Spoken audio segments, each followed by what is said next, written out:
tàmbali par man mii dafa foqati suma mandat assemblée nationale daf ko foqati violer la loi ba ñu ko defee Moustapha Cissé Lo ak Mbaye Ndiaye comme député da ko ñaawlu da ko dénoncé waaye ca la jaaraat ma ngay aussi sonal journaliste yi ñaata nit ci ne ci kaso bi ba ci ab soxna jigéenu warul bu voilà juróom-ñaari weer bu ñuy wax booy xool kuréel googu nga xam ne moo dajale presse bi wax nañ ne Sénégal vraiment dafa dellu gannaaw lu bare ci liberté de la presse voilà ak yeneen nu mel sonal opposants yi sonal ñëpp voilà ci lépp rek li ko tënk nag mooy bëgg lu mu warul a bëgg mooy 3e mandat bi kon F24 dafa taxaw aussi ni ko suñu coordonnateur waxee pour rassembler démocrates yi et puis taxaw temb ni mu taxawee moom président Macky Sall na mu taxawee woon temb 2011 2012 ñun ñoo àndoon ak moom ñoo nekkoon place de l'Obélisque di xeex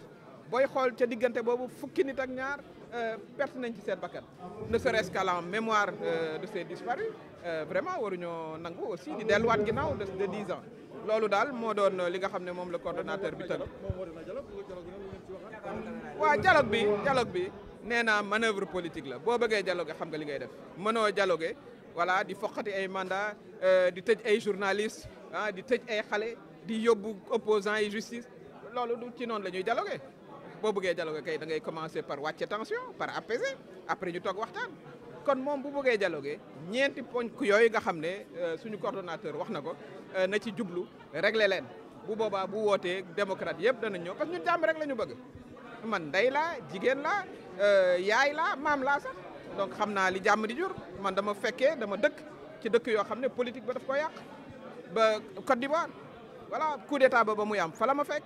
xam naa li nga xam ne moom la ay mën a indi moo tax ñu taxaw voilà balaa moo trop tard voilà ñu ngi koy waajal pour am un grand rassemblement voilà loolu dinañu ko préparer loolu la suñu coordonnateur wax moo taxoon ñu ñëw tey teewee pour voilà soutenir proposition yëpp décision yi sax laa mën a wax jërëjëf. Mamadou Mbodj. Très clair et de façon très courte et précise. D'abord, de quel dialogue? On n'en sait rien. Et de toute façon, nous ne sommes pas concernés par ce dialogue. Nous ne sommes pas concernés. Et si vous voyez bien, nous avons appelé à cette conférence de presse pour parler de la chose qui nous préoccupe et qui préoccupe le plus les Sénégalais, c'est-à-dire se mobiliser, faire face au régime du président Macky Sall pour lui dire que cette idée de 3e candidature, en tout cas cette volonté de briguer une 3e candidature, qu'il est en train d'avancer avec ceux de son camp,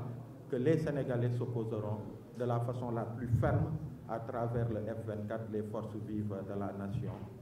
pour dire non à cette 3e candidature, pour le dissuader et se mobiliser dans le respect des lois et règlements, et de façon massive.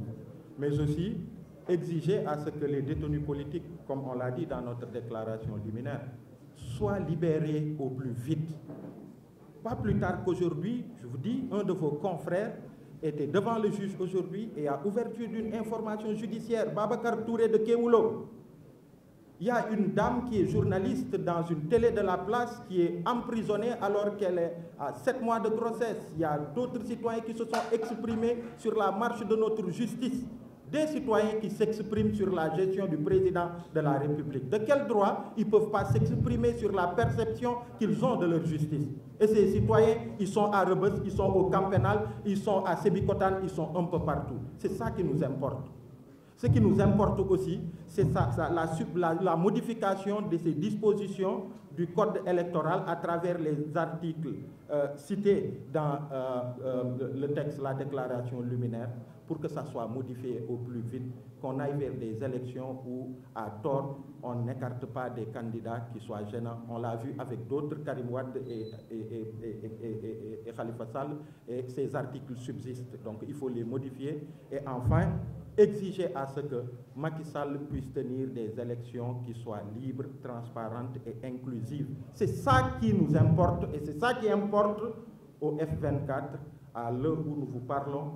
C'est de faire cap sur le 12 mai, Inch'Allah, à travers le lancement officiel du plan d'action du F24 qui commence par un grand rassemblement pacifique, massif, mais déterminé, et toutes les actions qui vont venir après. Donc, merci beaucoup. C'était ça la réponse par rapport à cette question. li ma mënoon wax mooy laaj ci mbirum dialogue ban dialogue xamuñ ci dara lu ñuy wax mooy de toute façon dialogue ñun intéressé wuñu ce dialogue là li ñu intéressé mooy li tax tey ñu nekk fi mooy woote bi nga xamante ni F24 woote na ko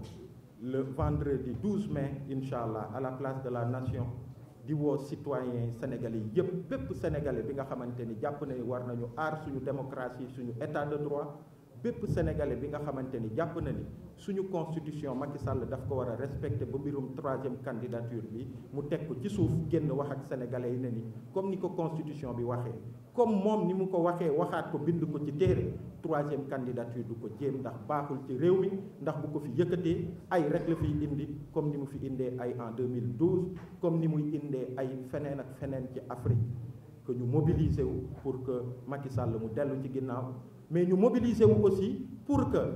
sénégalais yii nga xamante ni muy ay journalistes maa ngi wax Babacar Touré moom moo ci mujj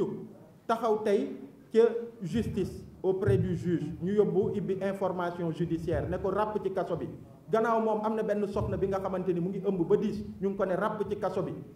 tey journalistes yi ñu ngi maison de la presse au moment où le monde entier mu ngi célébrer journée internationale de la presse di tagg seen presse di ko respecter di ko jox cër ñun suñu journalistes yi ñu ngi maison de la presse di ñaxtu ndax ñu ngi leen di tëjëki tijji ñu ngi leen di gazer dans l'exercice de leur travail ñu ngi leen di dóor dans l'exercice de leur travail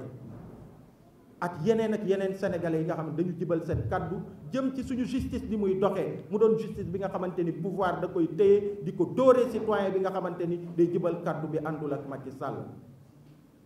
loolu pour que mu tàkk ñun loolu moo ñu soxal ñu ne incha allah le 12 mai ñu ngi woo sénégalais yépp place de la nation tàmbali lay doon mu doon rassemblement bu historique te ñu ngi ciy woo sénégalais ci fulla ak fayda